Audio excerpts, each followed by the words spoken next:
Estas son palabras que salen de mí sin saber si llegan a algún sitio.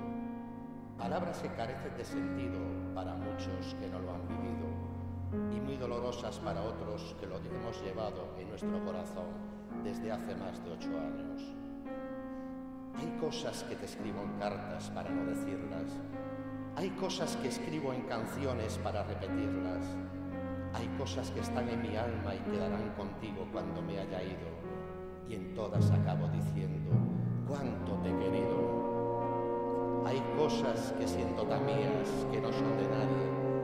Hay cosas que escribo contigo y hay cosas que sin ti no valen. Hay cartas urgentes que llegan cuando ya no hay nadie. Me marché hace tiempo, como te conté en las cartas, y pensé que podría encontrar parte de la felicidad perdida.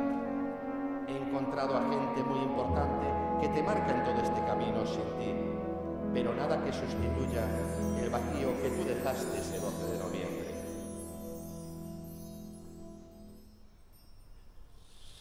Estuve ausente, me fui tan lejos, como llevado por brisa del mar que hoy está frente a mis ojos, y el mar que me llevó me trajo nuevamente.